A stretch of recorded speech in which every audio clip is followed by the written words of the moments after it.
Those waves will summon the Rubians. Don't stand in them.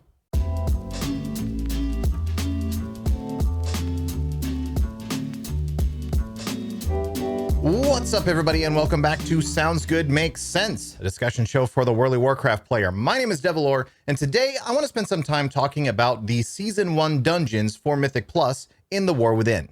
We're going to talk about both the old and the new dungeons, the ones that are from War Within itself and the ones that are being brought back from prior expansions. I'm going to go over some general tips and tricks that I've discovered just doing the Mythic Zero versions of these dungeons in the last week. And also give my general thoughts on how difficult I expect each dungeon to be and whether it's worth trying to push higher keys for these specific dungeons or if it's maybe one that you want to consider skipping. We'll start with the War Within dungeons, and I'm just going to go straight down the list. We'll start with Ara-Kara, the City of Echoes. This is the one that a lot of people have done while they've been leveling. It's the one where you start off and you have the spider boss that you need to summon by going around to the different spots and everything.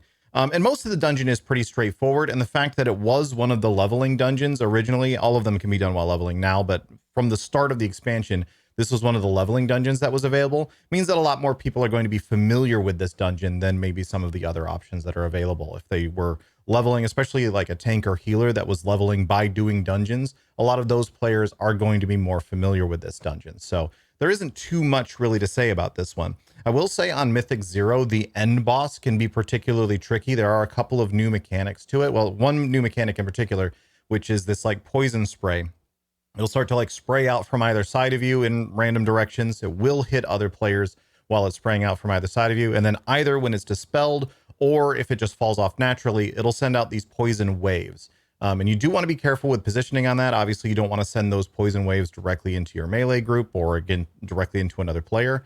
If you're dispelling it or even just as it falls off, be mindful about your movement because it is possible to strafe or walk directly into the wave that just got summoned from you and kill yourself that way. So be careful about moving around when the waves are coming off of you. Another thing that I'll point out for this dungeon is the damage is through the roof. You will absolutely need to be getting yourself caught in the little puddles that come out. And get grabbed by the little oozes that happen as a result of those puddles. Don't let yourself get dragged into them unless you've got like an immunity or something. You're probably going to die. But what I will say as another little tip for this one is that pretty much any form of hard CC seems to be able to break you out of the being rooted afterwards. You don't have to sit there and kill the thing. You can actually, like as a shaman, for example, I've been using Thunderstorm just to knock it up in the air. And that frees me from being rooted in place so that then I can dodge the different, ground effects that are happening and so on. So a couple little tips about that one. Ultimately, that last boss can be a little bit tricky. And I think in terms of the overall difficulty of the dungeon, that boss is kind of the thing that sticks out to me the most is how much is this going to scale in higher keys? How difficult is this going to be? Is the damage from this stuff going to just ramp up exponentially? In which case, yes, this will be one of the harder keys to actually accomplish, or is it the sort of thing that as long as everybody knows what they're doing and as long as you've seen the fight once or twice before, it'll be fine, making sure that you're getting caught in the oozes and everything, it might just be fine. So I expect that like mechanically and logistically, this will be a relatively good key. And this will be one that you will probably want to prioritize higher than a lot of the other ones, with the caveat of what's going on with that last boss. Or is the damage scaling or the numbers scaling just going to get out of hand? Next dungeon, we'll go right next door to the City of Threads. This is the one where you have that segment in the middle of the dungeon where you're trying to find and kill the spies that you have to kind of go around the whole city area and you're dodging different guards and so on that will identify you and port you back to the beginning if you're not careful. There are a couple tricks to getting through that as quickly as possible. One big one that I will point out is to go in a clockwise fashion. So basically you kill the little like mini boss that starts the whole thing and gives you the pheromones. Side note, make sure you get the pheromones before you run in or else you're just going to get ported back. It's pain. But you get that one that's always going to be right in front of you, right on that bridge right away. And then you just go down the stairs to the left and make a big clockwise circle around the whole area. That first one, there is a possibility that it's inside the building that you run up to right as you get down the stairs there. So if you don't immediately see a shadow pointing you someplace else, it's worth just checking inside that building to see if it's there. And the rest of them are pretty straightforward. The reason you go in a clockwise fashion, however, is because at the end of that whole event, obviously you have to then find the NPC who will take you up to the second boss. And he happens to be in the area that's over to the east side of that whole section. So as long as you're going in a clockwise rotation around the area, you'll end up more or less the last spy that you need to kill will be right next to where that NPC is. So basically get on the bridge right at the start, kill that first one, go to your left, do a big loop around, and you'll get right through there. And make sure if you don't immediately see that the second essentially spy is in off to the side somewhere, just do a real quick poke check into that building to see if it's in there. Overall, however, City of Threads, I think it's a pretty decent dungeon. Oh, one other tip, when you're going up to the third boss, as you enter that building, the path to the left is just a little bit easier than the path to the right. So I would take the path to the left most of the time. But yeah, overall, I think this one could be kind of annoying because of that middle section, but depending on how quickly people get into the habit of going through that whole middle section, like that could easily turn into something that takes like no time at all to actually get through. So if you get a good rhythm, it's probably not so bad. This isn't one that I would prioritize over others because it's kind of annoying, but there's definitely worse keys that you could be trying to push. Moving on, let's talk about the Dawnbreaker. This is kind of a divisive dungeon. There are a lot of people who really, really love it and a lot of people who find it very, very annoying. And I personally tend to be a little bit more leaning towards the latter camp. There's a lot about this dungeon that is really, really cool ideas and the sort of thing that if this was like a single player RPG, there's a lot about this dungeon that would make for like a really, really epic sequence. But in an MMORPG, when you're like trying to stay with a group of players, there's a lot about this dungeon that I find annoying. For that reason, if you have not yet done the Dawnbreaker at all, if it's just not a dungeon that you've gotten around to, maybe it hasn't come up in your random queues, I would highly recommend like specific queuing for it once on like normal or heroic, just to get a feel for how the mechanics of it work, because it does do some different things that you may not have seen before, like actively allowing you to fly in the middle of boss encounters, for example. Like you will be in the middle of a fight and something will occur that allows you to get on your mount, and you need to get on your mount and start flying around inside of the actual dungeon. So definitely like watch a guide at the very least, but highly recommend actually going in and experiencing it yourself. Don't make your Mythic Plus key and your +4 pug that you just joined the first time that you ever go and do Dawnbreaker. That would probably not be very wise. There's another couple things to mention about the Dawnbreaker. Obviously, I mentioned the mounting mechanics. Make sure that you are chasing those orbs. You do actually need them to refresh a buff on yourself that makes you immune, especially during the last boss, makes you immune to this like encroaching darkness or whatever mechanic. If it runs out entirely, you die. So do make sure that you're grabbing at least some of those orbs. You don't need to like grab all of them, just enough to refresh that buff long enough. I will say a couple other changes, or one important change, the second boss, or actually it's the first boss now that I think about it, whatever, the one that you're fighting on the actual Dawnbreaker itself, the first time, that one has this like spinny beam mechanic now. So be careful about positioning with that, especially because you'll be dropping like big purple puddles on the ground constantly. So watch out for that. It is very easy to get lost in the city section immediately afterwards, and I highly recommend making use of the ping system, the new ping system that's just been added. If you haven't already put a hotkey for that someplace that's easy for you to reach, highly recommend doing so, because it's so easy to lose where your group is when you're all like dragon riding around everywhere or sky riding around everywhere. It's very easy to lose where the rest of your group is. So if you can just ping, this is where I'm going, that makes it a lot easier for people to then rally around that point instead of trying to find you and follow you so they can figure out where you're going from that. Highly recommend making use of the ping system through that section. It makes it so much easier to track. Also, another tip, if the skywriting is too annoying for you, if just the way that mechanic works is too obnoxious, you can actually just turn on, it will respect your just standard static flying, which in turn actually makes the first boss kind of, well, one mechanic for the first boss kind of straightforward, because you just fly out and you just float there and then you fly back in. You can do that. You are slower if you are just static flying compared to dragon riding, which matters a little bit through the middle section where you're flying around inside of the city, and a little bit on the first boss where you have to go back and forth between a couple of different ships that come up.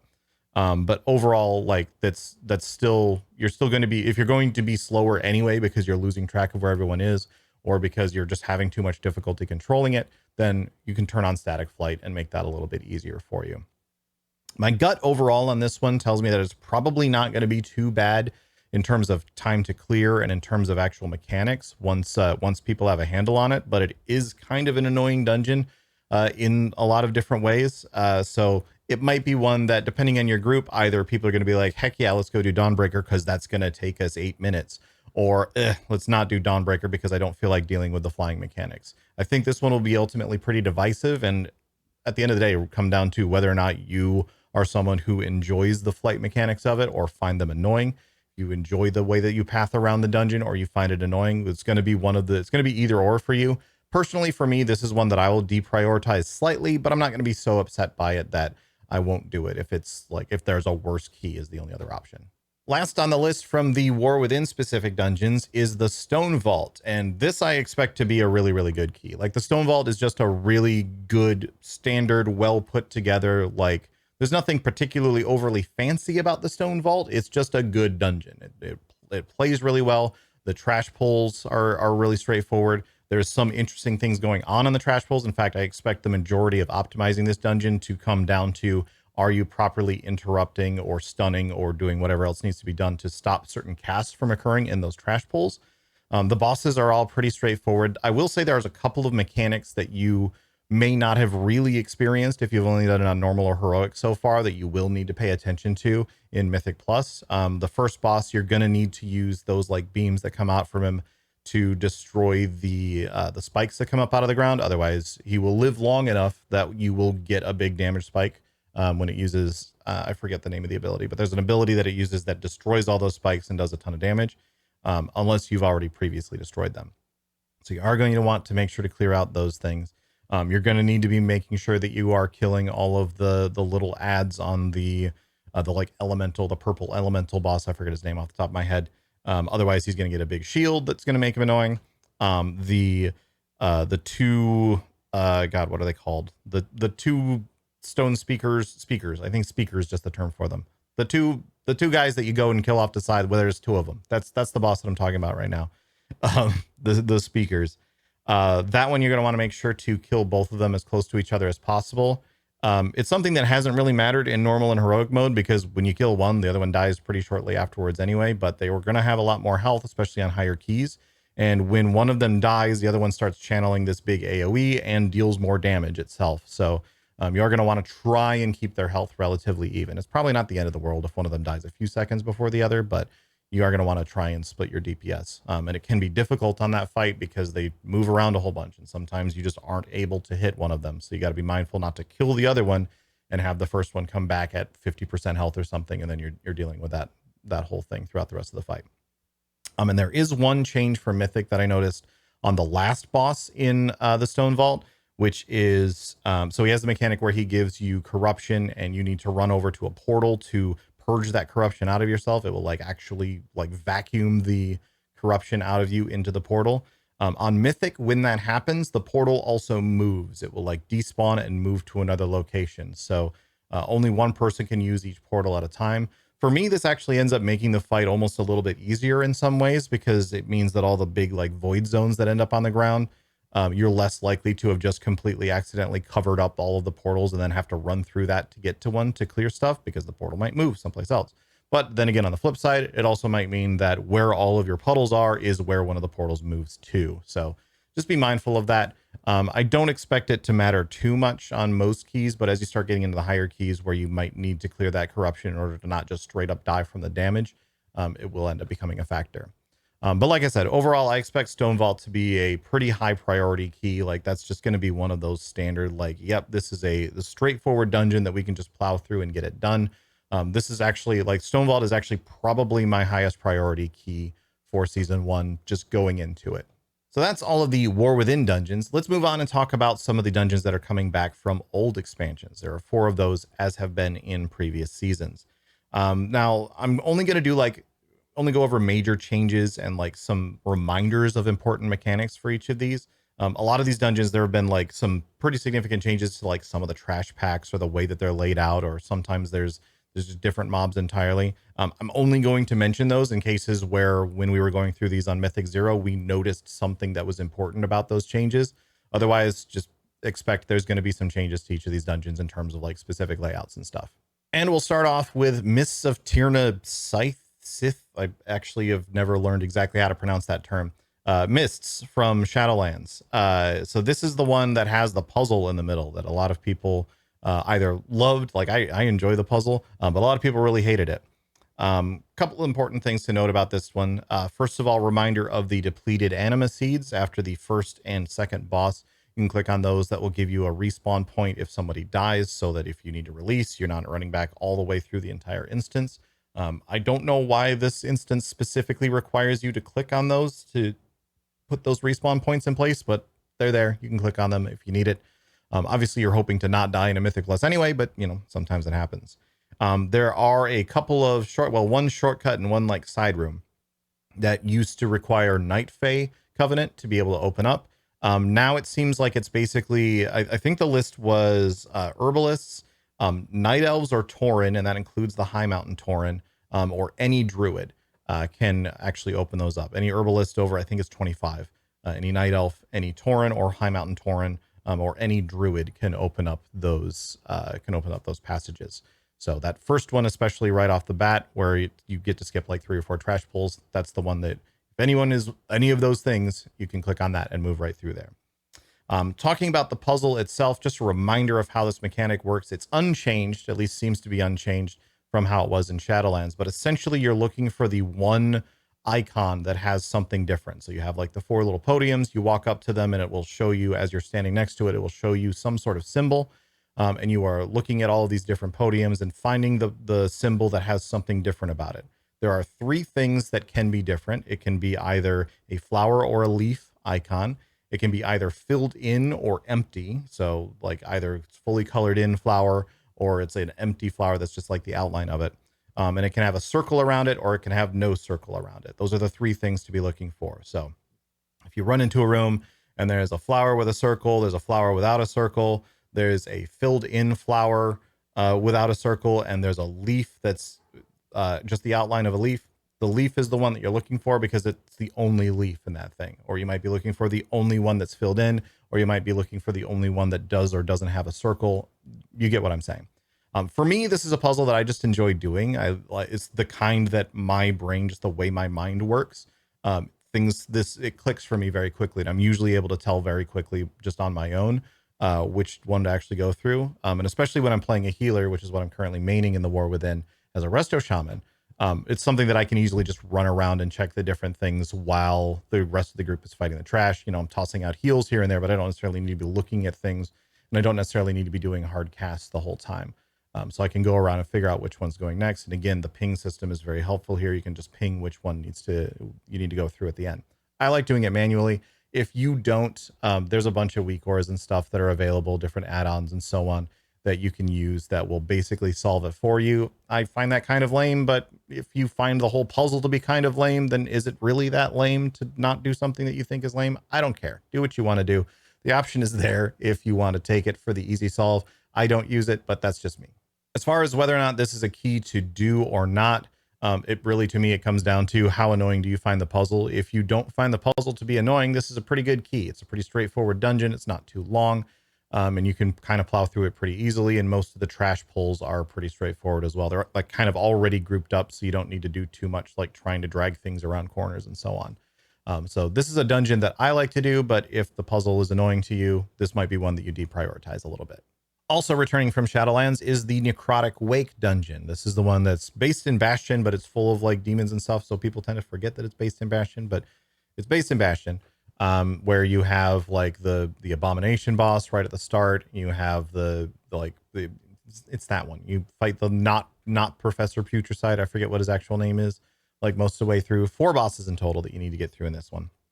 And there didn't seem to be too many changes. So if you remember Necrotic Wake from back in the day, you can probably just go straight into Necrotic Wake and just do what you used to do, and it's probably fine. It does still have the weapons and stuff that you can pick up, and the Javelin is particularly important because the Javelin, when used, will put a damage taken debuff on the target. So you want to save that Javelin to use on a boss during a burn phase, especially if you're going to be bloodlusting. You want to use that Javelin at the same time just to speed the whole thing up a little bit. But it does have the other weapons still available as well. Like there's the hammer that stuns things and so on. One change that I did notice is that the like mini Marigar like bone construct thing doesn't patrol anymore. He literally just sits on the stairs going up to the second boss. So you will have to fight him, but oh well, he's just a trash mob. You can get through him. Just don't be surprised when you start going through the dungeon and you're like, oh, we need to be careful to pat past this thing or let this thing pat past us. It's not patrolling. It just sits in one spot.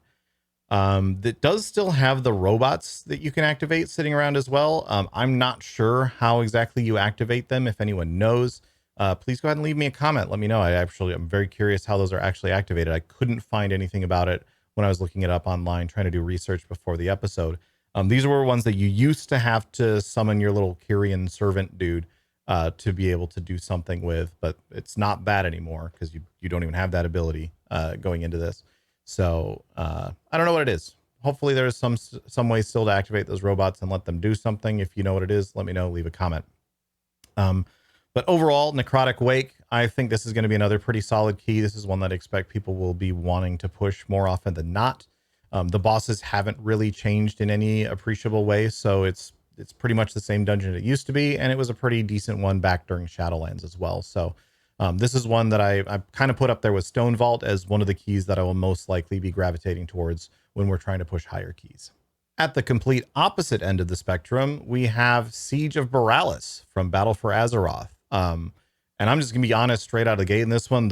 You will probably want to skip this key most of the time. There is enough about this dungeon that is annoying in a Mythic Plus format that it's just not really worth it. And in fact, they've actually made it more annoying by fixing a couple of like borderline exploits that people used to do, like abusing some of the different trash mobs to be able to clear things faster because of one of the abilities they've had. That's not possible anymore. You can't do that anymore. And they've also they've actually buffed some of the bosses a little bit. Like the third boss, the big like ogre dude, now does 2 waves. So you actually have to dodge 2 different waves that come across by hiding behind the statue in the middle instead of just one as it was previously.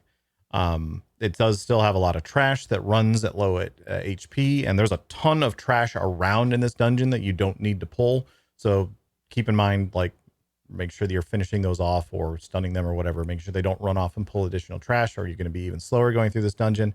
And of course, there's the final boss, who is every bit as obnoxious as the final boss for Mythic Plus as he was back in the day. This is one that, again, kind of like I was saying about the Dawnbreaker earlier, would be a really, really cool sequence for like a single player RPG as like a penultimate moment or a final moment for a given boss. Really, really cool encounter in that environment. If you're just trying to grind out Mythic Plus, it's just annoying and it's just going to take a lot of time. And oftentimes you're going to end up with a whole bunch of your party dead by the end. Like when we did it on Mythic 0, it was me and the tank, me as the healer and the tank just finishing off the last couple of tentacles. And it took us like an extra 10 minutes to do. It was dumb. We probably should have just wiped and gone again, but we were being stubborn. I don't know. But yeah, Siege of Boralus, this is one that if you're in a group of 5 people, there is almost certainly a better key amongst you to be pushing than Siege of Boralus. So I expect this one is going to get skipped a lot. And last, but absolutely not least, we have Grim Batol. This one's coming back all the way from Cataclysm. And it's important to understand about this dungeon that they've pretty much given it a complete makeover. It is a very, very different dungeon in almost all ways from start to finish. Like, yes, the layout is still the same. And the bosses still have the same names, but most of the bosses have different abilities. Most of the trash packs are completely different now. There's just a lot of new things to learn about this dungeon, so don't go into it expecting it to be how it was in Cataclysm. It isn't. Starting straight off, the flight sequence at the start, where you save the bunch of drakes that are there at the start of the dungeon. And it used to be that then you would go flying all the way up the whole dungeon to the third boss, and then flying all the way back. You only fly up to the first boss now and back, so you don't get to affect any of the trash packs past the first boss. They've also changed the actual abilities that you have to use. You will have one ability that does a wide radius and a high amount of damage, and one ability that has a smaller radius and a smaller amount of damage. And that bigger one, you only get, I think it's 4 uses of that bigger ability. So once you've used that ability 4 times, you are left with just the smaller attack as well. It's not how it used to be where all attacks, it was just the one attack and they were all the same. There's probably a lot of coordination that can be done on this one. And I expect that there will be a point throughout the season where people kind of settle on like which of these trash packs should we throw all of our big bombs at, and which ones should we just kind of whittle down a little bit. It does look like it would be possible with enough coordination to still be able to take out at least one of those trash packs in advance going through the flying section. I think if you're like fully coordinated on one trash pack, you could probably take it out that way. But for the most part, you're not going to be, it's not how it used to be where you would expect, if everyone was paying attention, that most of the trash would be dead or almost dead by the time you went through it. And those trash packs, there is one mob I will call out as particularly important, especially when you are going through the packs that are next to the like ravine in the middle, so leading up to the first and the third boss. There are these dragons that I have like a wing buffet sort of ability that will knock you back, and if you're not careful, it will knock you into the pit in the middle and you will die. So watch out for that attack. It's big and obvious. You'll know it when you see it, but watch out for that knockback attack so you're not getting knocked into the middle and dying. As far as the bosses go, pretty much most of the bosses have seen, all of the bosses have seen some changes. Some are bigger than others. The first boss is almost completely different. I don't even remember what his original abilities were anymore, but he doesn't do them. Instead, there are two main abilities to watch out for. One is a like shadow flame breath, which will put like these purple spots on the ground. And it's basically 4 lines. You need to figure out which one of them is not active. Stand in the inactive one, and then some dragons fly through and do a bunch of damage in the ones that were active. And he will also do these rock spikes that leave behind this like shattered ground graphic that does damage if you stand in it. So also be careful not to completely cover up an entire track of the purple stuff with those that shattered ground graphic, because then you'll have no place to stand if that's the only place that's available. It also makes it a lot harder to see which tracks are safe and which ones aren't if it's all covered up with that stuff. So couple of mechanics to keep mindful of there. It's a pretty straightforward fight. It's actually a little bit more straightforward than it used to be. As a result, there's no like ads coming in or anything like that to worry about. But it is you do have to pay attention to those couple of mechanics. The second boss, Forge Master Throngus. This boss, he technically has like basically the same mechanics as he used to, but there's a couple different things that are going on now. A big one is that he does these like sparks that go on a random party member that will then leave this like magma pool on the ground. That magma pool lasts for the entire fight. I think it has a 5-minute duration is how long it actually lasts. And it will slowly expand over time or not so slowly, depending on what your definition of slowly, I guess. It's pretty quick, actually, how quickly it expands. So that will eventually cause you to run out of space. And one of the moves that he does also just causes him to leave a trail of those. Like when the tank needs to be kiting, he is leaving a trail of those magma pools behind him as he goes. So it's really easy to run out of space on the Throngus fight. I would actually recommend clearing maybe a little bit more trash than you used to back in the Cataclysm days. Trying to get some of those early trash packs, especially if he's already padding over to the other side of the room, trying to clear out more of those trash packs and utilize as much of that space as possible, especially on higher keys where he's got more health, because you're going to need it. Looking at the third boss, Draga and Valiona. This is the least changed encounter. Most of it is still the same. Super important reminder, you do have to kite the elementals. So he'll do this move where he summons 1 or 2 elementals.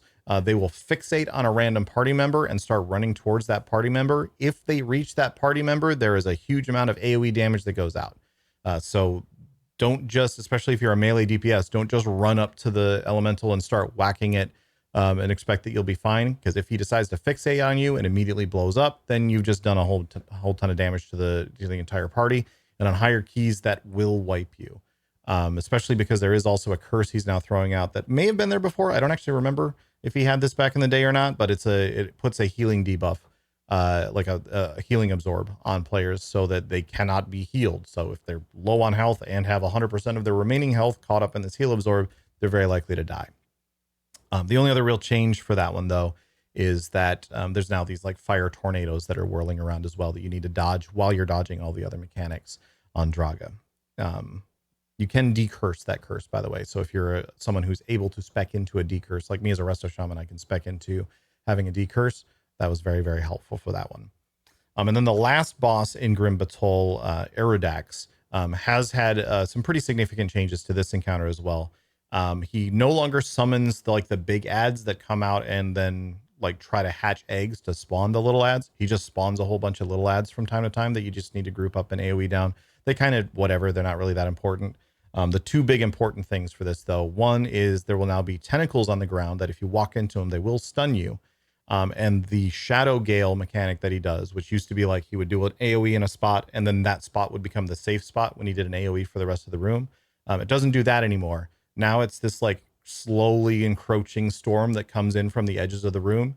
And you have to figure out, based on where you start to see it at the edges of the room, where it's going to end up being a safe location by the end of that, which means almost certainly running past a whole bunch of those tentacles in the process and trying not to get hit by the stun. He will also, as you're then grouping up for this last bit of the Shadow Gale, almost certainly throw out his ability that causes 3 of your party members to start pulsing damage to everyone that's nearby. So try to spread out as much as you can inside of that. It's just going to be a whole lot of damage and a whole lot of dodging things. And it's pretty straightforward once you actually see it. There isn't like anything super crazy or obscure that's occurring about it. Just if you go into this expecting it to be like the original fight, it's definitely not. So overall for Grim Batol, the bosses are very different.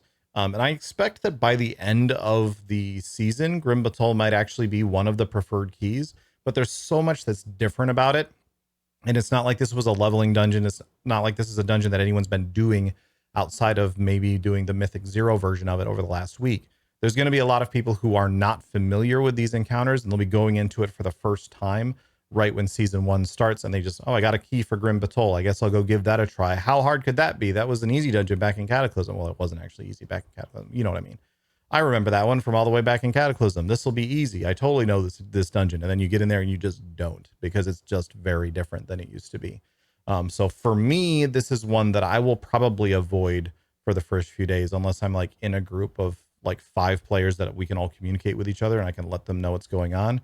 I'll probably avoid it at first while people get acclimated to it and start to understand what it is. But by the end of the season, I expect this one will be on the longer side, probably still not a top priority key for me, but one that I'll be more willing to do, because ultimately at the end of the day, it's pretty straightforward all around. It's just very different from what it used to be, and there is a lot to learn.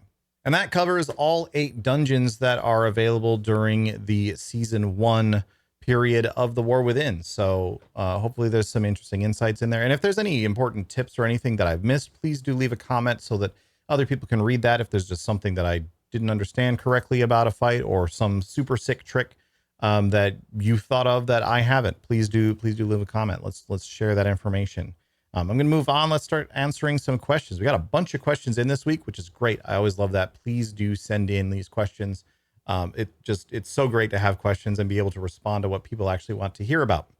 So if you have a question, you can leave a comment on YouTube with that question, or if you're on Patreon, you can go to patreon.com/devilore. If you're a patron over there, there will be a link to a form that you can fill out. And in fact, our first question for today does come from a patron. This came from Acid Shift, who asked, how relevant do you think the Race to World First is to the community at large? I know some guildies who watch the streams, keep up with it on Warcraft logs, etc., but I know some others that have no idea. Personally, I have a completely pedestrian interest in the whole thing and don't understand all the money being thrown at these guilds turned companies for a contest that lasts a few weeks every few months. So the Race to World First at this point, honestly, is just kind of its own thing. It's kind of its own event, its own occurrence inside World of Warcraft. I don't really consider, like, unless you are in one of these top, like, I don't know, 10, 20 guilds, the Race to World First isn't your gameplay experience. It's purely a spectator thing. It's purely something to watch and see how things go. So to answer the question of how relevant is it, like, it's probably not that relevant. It's about as relevant as the World Series is to your local minor league baseball team, or as relevant as the World Cup is to your community soccer league. Like, there's no direct impact of the result of the Race to World First on your gameplay, and vice versa. What you're doing has no impact on the Race to World First. I know a lot of people will tend to watch the Race to World First and like try to take down notes and like, oh, I'm going to learn something. And there might be a few things that you can pick up here and there. But again, unless you're in one of these like super top guilds where that information is something you actually have the ability to act on, it probably ends up not mattering too much. So I wouldn't worry about the Race to World First as far as like learning how to do the fights or understanding. Like, you're going to pick up some things, but there's better ways to learn how to do the fights. By the time most players get to these encounters, there's 400 video guides on YouTube. You can go look at those anyway. There's going to be something that's a better way to learn this fight than trying to watch what the top players are actually doing. That said, it's still highly entertaining. And the part of the question about the money being thrown at these guilds over a contest that lasts a few weeks, it's because they are creating these broadcasts that are a highly watched event. It's literally like a lot of people are going to watch this. Advertisers love when lots of people watch their ads, so that's pretty straightforward. That's why that money is there, is because they're creating something. The broadcasts that occur from these top guilds, they create something that a lot of people watch. So therefore, advertising. That's how it comes together.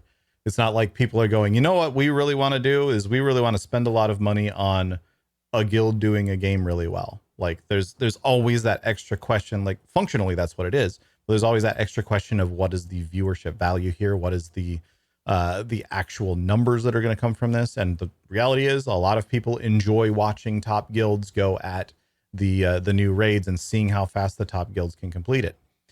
So that's why that happens.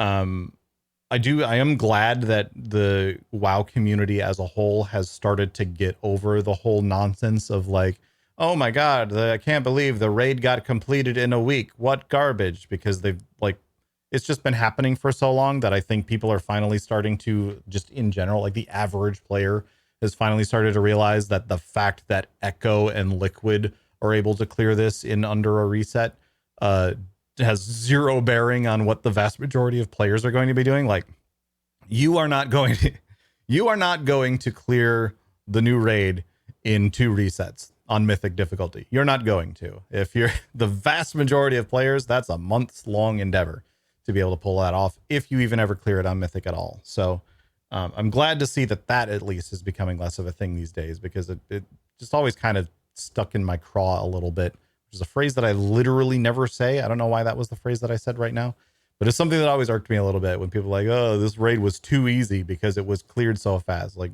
no, you're really not paying attention. Like what they're doing is so not what you're doing that it's almost like they're playing a different game.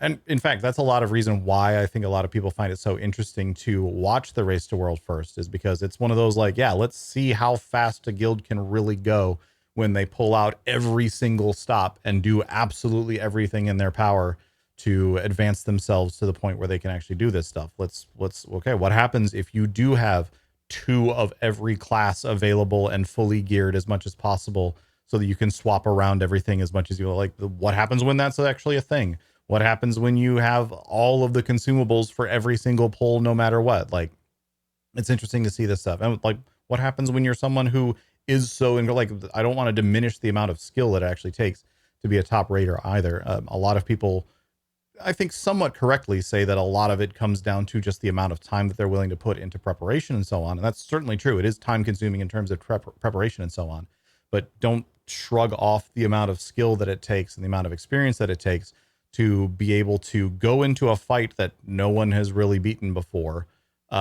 react to mechanics in real time, learn all of that in real time, and make the snap judgment decisions and the immediate, like, oh, I need to adjust my rotation now, and still doing your correct rotation the whole time while also reacting to mechanics that you haven't dealt with before. Like it does take a lot of skill to be a top raider in this regard.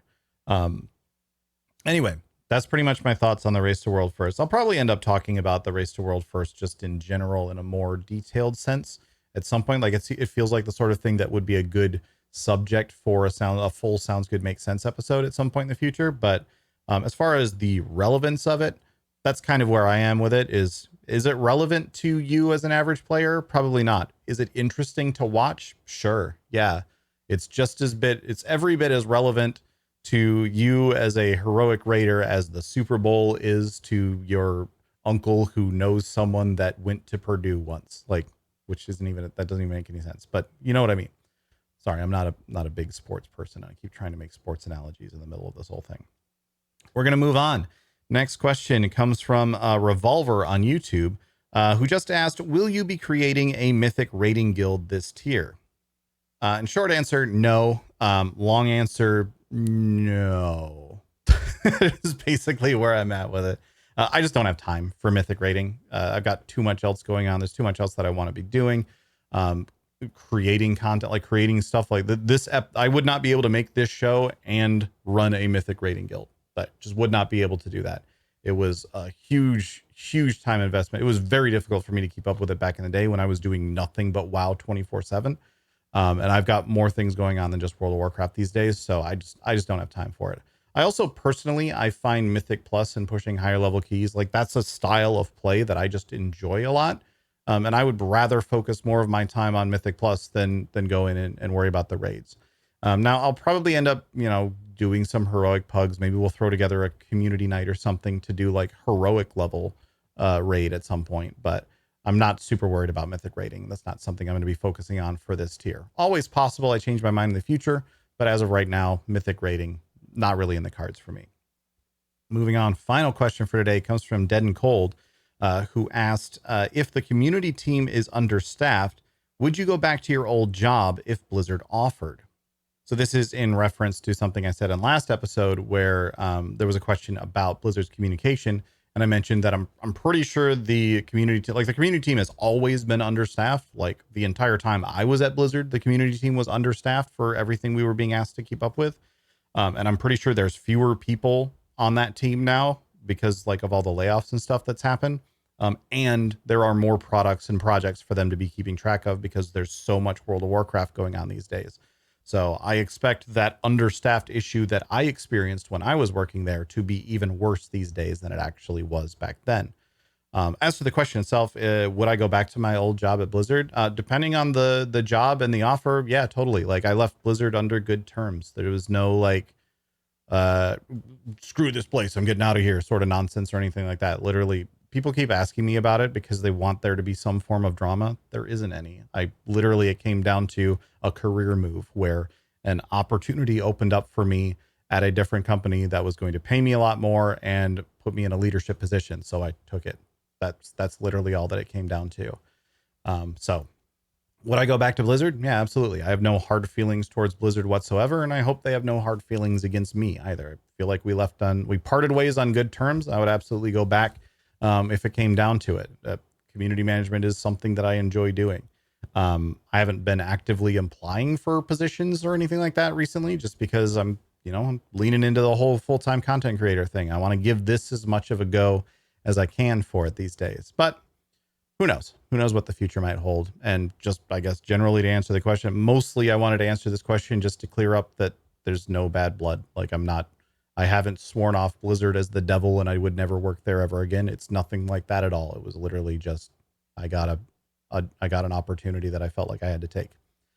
Anyway, we're going to wrap it up there. Thank you so much, everyone, for watching again. If you have any questions that you would like to see answered, I love when we get a whole bunch of questions in.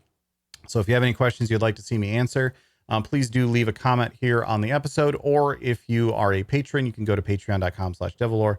You can find the link to the form to fill out that will get you priority access to have your question answered. I think next week's episode, barring any unforeseen other topics that come up that I feel are more like timely, I think for next week, I'm probably going to end up talking about delves a little bit and what's been going on with delves since they, especially since the like season 1 soft launch, like that first week launch over the last week, essentially what's been going on with delves, all the different scaling changes and stuff that's been happening to it, where they're fitting in the overall like content lineup and so on. There's a lot to talk about with delves, so that's probably what I'm going to get into next week. So if you have any delve specific comments, questions, there we go, in particular, that would be a great way to, that would be a great time to put those questions in. But it doesn't have to be about delves, doesn't even have to be about World of Warcraft. I am happy to answer any gaming or tech related question here on the show. So please do keep sending those questions in. Thanks and shout out once again to my patrons, patreon.com/devilore. You guys are amazing and you help keep this going. Honestly, if it wasn't for Patreon, I don't know that I would continue doing this show just because of the amount of effort that it takes to put it together. It's something that I love doing, but I have to think about my bills. So thank you so much to patrons for making this show happen. It's essentially what it boils down to. I really, really do appreciate all of the support. I think I'm done. Thanks so much, everybody. Once again, I'm going to get out of here. I'll see you later.